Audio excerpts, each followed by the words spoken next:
Good evening, you're very welcome to the Daily Rundown with me, Fiona Fox. Now, it's the first show of the week here on Channel 7, and this is the show where we look at some of the big stories of the day and some of those littler ones that you might have missed as well. So tonight we're going to be talking about Olympic gold, the Labour leadership battle and grammar schools. But before we get stuck into tonight's stories, I need to introduce to you my guests. These are the guys who are going to help us wade through it all and try and make some sense of it. Writer and performance poet is here. It's Madie Howard is here. Beautiful, beautiful. Your lipstick is fantastic, Madie. I have to say, that's the first thing that jumps out at me. Our little in-joke. Thanks for being here, Madie. You were cutting it fine. You just about made it, didn't you? But I did in the end. You got here in the end. And joining Madie on the couch this evening, it's writer and thinker, Mr. Mike Daweson. Is that all true, Mike? Yeah, I want to thank your producer for that. It's an ambition of mine. To be a thinker. Yeah. And I'm going to try and live up to that. Fabulous. And it's been a while. It's nice to have you back with us. You haven't been in for a bit. Yeah. Looking forward to hearing your chat tonight, guys. I don't think you've been on the show together either, have you? No. So let's see what kind of combo you're going to be able to come up with. It's not all about us or our guests on the Daily Rundown either. You guys at home can join in as well by tweeting us at the Daily Rundown, and we'd love to hear from you. Right, let's go straight into our first news story.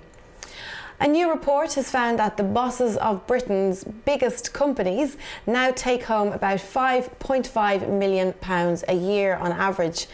The High Pay Centre said that chief executives of top firms saw a 10% rise in their salaries in 2015. Average pay rose to 144 times the median wage of the average Briton, which is currently $27,600 a year. Now, Theresa May has proposed a crackdown on boardroom salaries, saying that there is a growing gap between what companies pay their workers and what they pay their bosses. What do you think of this, guys? Does that massive gap, I mean, it is a massive gap, does that surprise you at all? I think I've mentioned this before on the show. I just get the feeling that there's a difference between what you would call real money, i.e. money that affects your life and lifestyle. Yeah. Which is pretty much most of us. And then there's all the kind of money after that is almost kind of meaningless. It's what I'm going to do with it, where am I going to invest it, where do I put it? And when you're earning £5.5 million a year, whether you get a 10% pay rise or a 5% drop, it's really not going to affect your lifestyle that much. And I know people, including myself, has been there where, you really, really feel the pain of kind of, where minimum wage is going to go, taxation upon kind of what they consider luxury products and stuff like that. And that's where I think the divide is, personally. And okay, they would probably argue that we create that amount of income for the business, we're professional, and it doesn't really bother me as much what they earn. I kind of am more concerned at the bottom end that gap in inequality is so big. I think that's a shame. But it doesn't surprise you then, therefore, I suppose, because it's something that you've thought about, like you said, you've brought in here to the show before. And we have been talking recently about how many families are actually, where both parents might work, are actually living very, very close or on the poverty line. The school holidays have kind of highlighted, how much families are struggling, they're not able to feed their kids and they don't have school dinners. Madie, what do you think of this? Were you surprised by those numbers? I mean, that's on average 5.5 million. It's staggering, really, isn't it? Yeah, it is, and I think it's ridiculous, and I think it's always worth saying how ridiculous it is. Because otherwise you just get used to it and you say, no, I'm not surprised, but really that doesn't matter. Whether you're surprised or not, is it right? And the bottom line is no. I mean, as you were sort of touching on, if you earn so much money, what are you going to do with all of it? You literally, as an individual, or even you as a family, don't need £5.5 million. You completely don't. You need to put it somewhere, park it somewhere, buy a huge property in central London and put a big chain around the gate and wait for the value to go up and crazy stuff like that. I mean, I know a guy who was a real good personal friend of mine. It's kind of a little insight, and he was a manager that I worked with, superb guy, really, really good at what he did. But he actually said to me, because I didn't see him for a good few years, and he'd ended up on a board of a big company. You see the trucks all over the country, massive company. And he confided in me and said, Mike, you would not believe what they are paying me to do this.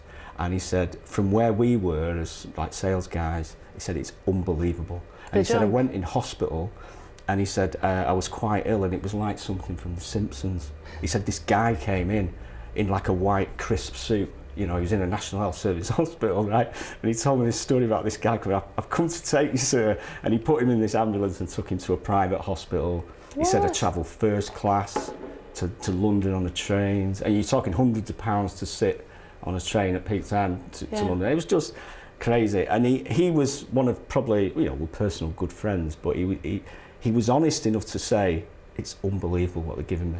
And I'm just, you know, I'm happy to take it. Well, he wouldn't be. You know? So he couldn't even believe it himself, but having worked his way. He was absolutely blown away by it, and that was, you know, his exact words. And I think it was because he went from what you might call a higher up management position, to being poached into a board of directors, right? Where it was kind of a huge leap, you know. And then after a few years in there, he kind of, I suppose his mind was in that kind of paradigm of, you know? I think if you've gone from being fairly ordinary though to suddenly, like you say, you know, booking last minute trips. I mean, because it is, like you said, rail travel, even last minute first class, you would fly it to another country with some airlines. The price of it would.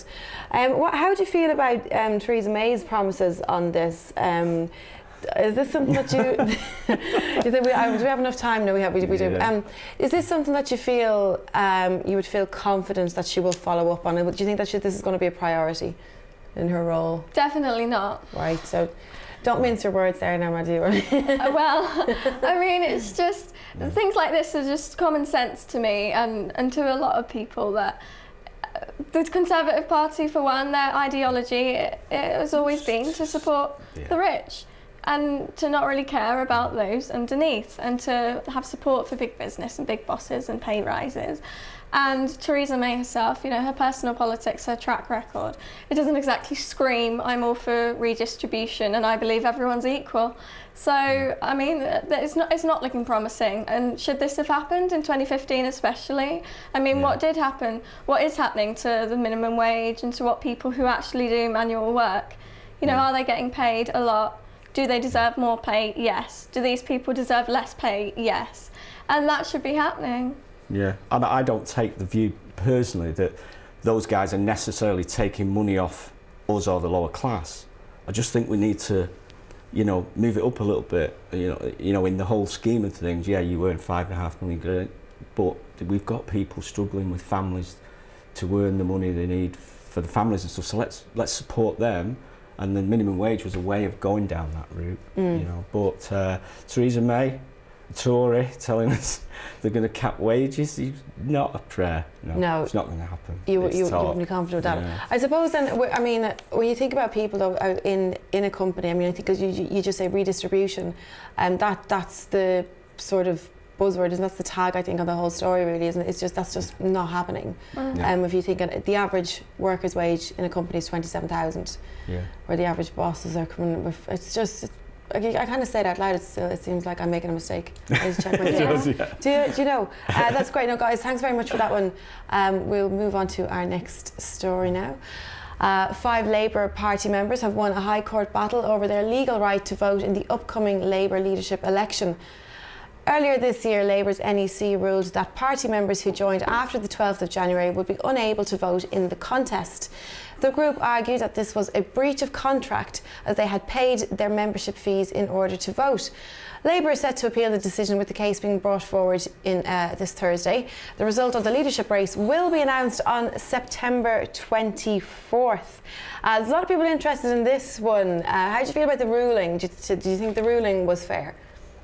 What, today? The news today? Do you think, the High Court ruling was fair? Yeah, it was good news, isn't it? Yeah. Yeah, you're happy? Yeah, in my office today, like somebody who I know that was following it just kind of came along and gave me the news, and we were like, yes. You had a little whoop. I mean, the whole... It's a good result. Yeah, I've loved the whole thing from day one, the game that Corbyn has played, in that, you know, he's not played the political game, and he's kind of stood his ground, and I was kind of, regardless of his politics, and I support him in a lot of ways, but he just stood his ground and said, no, I'm not playing the political game.